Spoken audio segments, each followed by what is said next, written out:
कभी किसी लड़की और गोरिल्ला की कहानी सुनी है?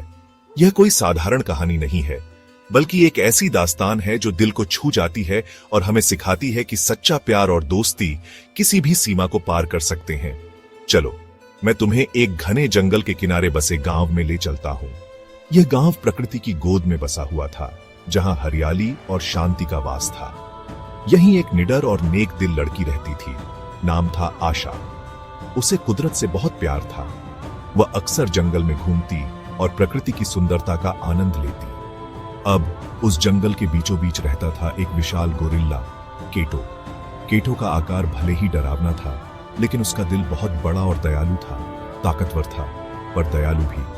वह जंगल के अन्य जीवों की मदद करता और कभी किसी को नुकसान नहीं पहुंचाता। एक दिन आशा जंगल में दुर्लभ जड़ी बूटियां खोज रही थी।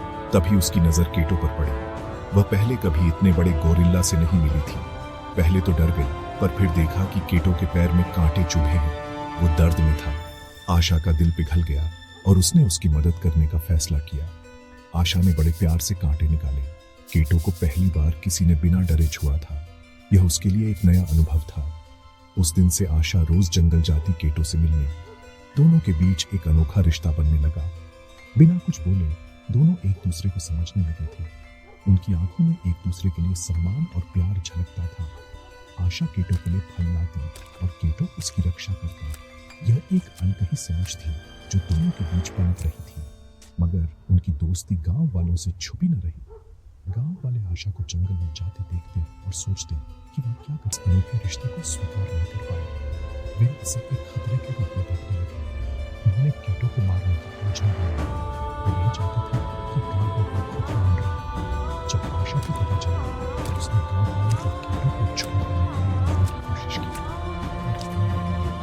वे अपने फैसले पर अड़े रहे। शिकारी केटो को मारने जंगल गया तो आशा उसके सामने खड़ी हो गई। उसने अपनी जान की परवाह किए बिना केटो की रक्षा की। उसकी बहादुरी और प्यार को देखकर गांव वालों को एहसास हुआ कि केटो कोई राक्षस नहीं, बल्कि एक संवेदनशील प्राणी था। वे समझ गए कि उन्होंने गलत समझा था। आखिरकार गांव वालों ने केटो को जंगल में शांति से रहने दिया।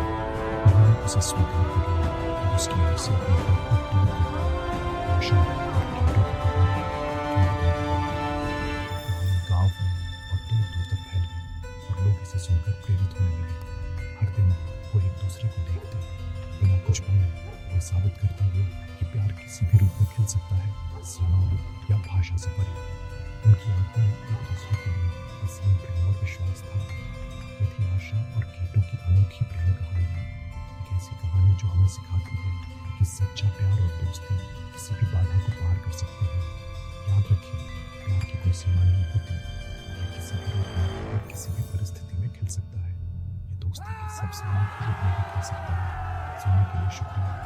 आशा है कि यह कहानी आपके दिल को छू गई होगी।